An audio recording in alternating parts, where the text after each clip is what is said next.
Assalamualaikum warahmatullahi wabarakatuh. Jumpa kembali dengan Gus Win. Kali ini Gus Win akan mengenalkan template ya. Ini template membuat materi praktikum akuntansi mulai dari jurnal, kemudian buku besar sampai dengan neraca saldo ya. Sampai dengan neraca saldo. Ini di halaman beranda sudah ada keterangan tentang simbol-simbol yang ada nanti di dalamnya. Kemudian kita klik mulai ini untuk masuk ke area jurnal dan di dalamnya ini sudah ada, ini sudah terisi ya. Kalau template nggak ada ini ya. Template ini kosongan. Ini kebetulan yang sudah jadi, yang sudah ada isinya, bahkan sudah ada skornya ya kalau dipakai ini. Ini tadi uji coba sudah dapat skor 100. Kemudian pemilihan untuk posting buku besarnya ada dua. Nanti boleh teman-teman pakai yang buku besar secara penuh semacam ini, jadi semua buku besar tercover dalam satu sheet ya. Ini dalam satu sheet ini buku besarnya. Kemudian kita bisa juga pilih yang buku besarnya satu-satu ya, kayak seperti ini. Ini buku besar kas dalam satu halaman isinya kas saja. Kemudian piutang ya piutang saja. Nanti tampilan headingnya seperti ini bisa disembunyikan ya hanya dengan membuang checklist di heading ini, maka dia jadi satu halaman seperti ini. Nah, ini buku besar satu-satu seperti ini. Nah, sekarang yang paling perlu dipahami untuk menggunakan template ini adalah bagaimana cara memasukkan soal ke dalam sini sehingga bisa dibaca dengan mudah hanya dengan menggerakkan tombol navigator, navigasi ya, navigasi naik dan turun semacam ini. Ini yang paling penting.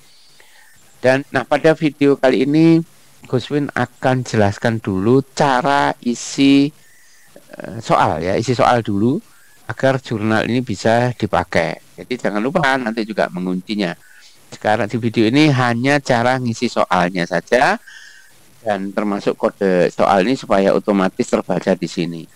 Nanti di video berikutnya kita akan bahas bagaimana dengan mengunci jurnal, mengunci buku besar dan seterusnya. Baik, kita akan mulai membongkar database-nya, bagaimana cara memunculkan soal di sini dan di buku besar. Di buku besar juga soalnya bisa dilihat di sini ya, bisa dilacak. Jadi postingnya bisa dari jurnal, bisa langsung dari buku besar. Baik, nanti kalau template ini teman-teman sudah punya, maka caranya adalah ditampilkan dulu bagian sheet di bawah, karena di sini tidak terlihat kan sheet 1 apa, 2 apa, nggak ada. Baik, kita akan bongkar dulu sheetnya itu tersembunyi ya. Jadi saya setting untuk tersembunyi. Jadi teman-teman harus membukanya dengan klik file, kemudian option, kemudian cari di sini advance, kemudian cari display di sini. Displaynya ini untuk yang di bawah itu harus ditampilkan. Kita lihat di sini. Nah ini. So sheet tab ini kita checklist, kita oke, maka sheet di bawah akan muncul semuanya. Oke. Kemudian kita masuk ke database. Di database tugas pertama kita untuk kreator soalnya adalah tuliskan tanggal di sini sampai 20 nomor ya, dari ini nomor 1, soal nomor 1 sampai 20. Tulis tanggalnya. Tanggalnya harus tanggal 1 bulan. Ya, boleh berulang atau mungkin tidak ya nggak apa-apa, terserah. Yang ini kan berulang ya. Kemudian di sini tulis soalnya ya, selesai sampai selesai. Kalau sudah, jika teman-teman ingin mengganti kode akun di sini silahkan diganti saja, nggak apa-apa. Di sini kode akunnya sampai di sini. Kemudian jika perlu misalnya ini mau dipakai di kelas agar nama anak-anak yang mengerjakan juga akan terrecord, maka gantilah database nama siswa di sini. Cukup mengganti nomor induk siswa, kemudian nama lengkap dan kelasnya. Ini bisa copy dari database yang ada di sekolah ya.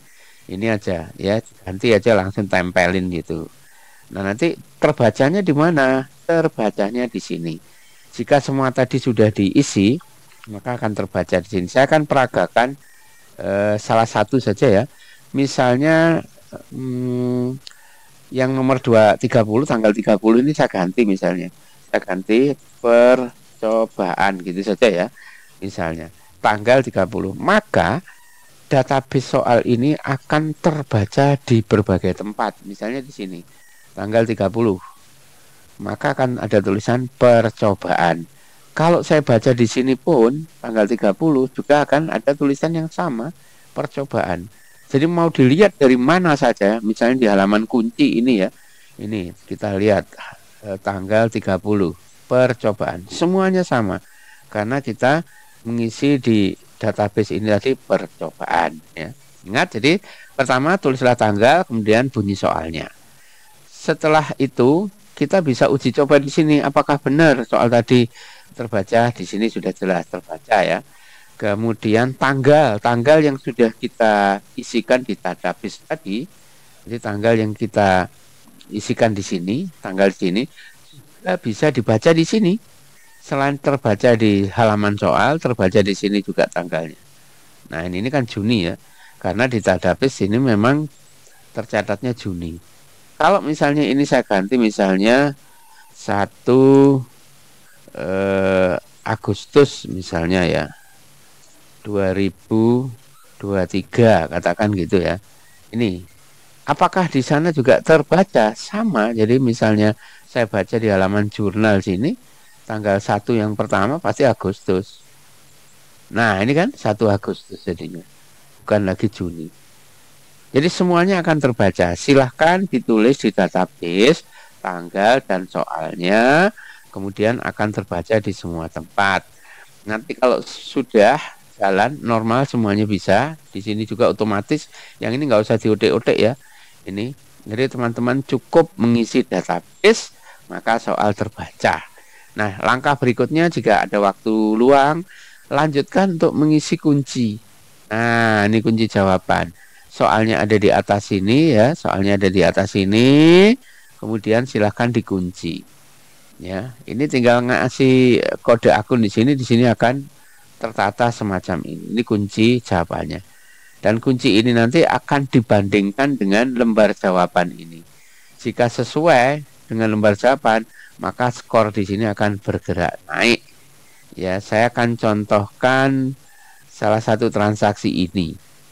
Ya, misalnya di sini saya tulis tanggal. Ini kan skornya 0 ya. Saya tulis tanggalnya 1. Maka di sini skornya 1, ya kan? Kemudian transaksinya di sini membeli perlengkapan. Saya tulis. Skornya naik. Begitu seterusnya. Ya. Semakin benar kita setiap menjawab, maka di sini akan bergerak naik. Nah, di sini skor buku besar sudah 100 karena saya pakai uji coba untuk mengerjakan soal di halaman buku besar ini dan benar, akhirnya nilainya 100. Jadi sekali lagi teman-teman, cukup mengganti database. Ya, cukup mengganti database, tanggal dan soal, kemudian lanjutkan kunci. Itu saja untuk pertama. Nanti di video yang akan datang kita akan pelajari cara kerja skornya, atau mungkin kita dahulukan ini buku besarnya seperti apa cara kerjanya, sehingga posisi saldo ini juga bisa secara otomatis tercatat. Jadi kita nggak perlu ngitung lagi. Ini buku besar saldonya itu tercatat secara otomatis setiap ada transaksi debit maupun kredit. Bahkan blok ini akan muncul secara otomatis ketika kita selesai atau menulis tanggal akhir setiap bulannya. Jangan lupa untuk menyalakan loncengnya agar tidak ketinggalan pada video yang akan datang, sehingga akan terus mengikuti perkembangan materi ini dan bisa memproduksi bahan ajar atau bahan praktikum akuntansi yang menarik. Sampai ketemu. Assalamualaikum warahmatullahi wabarakatuh.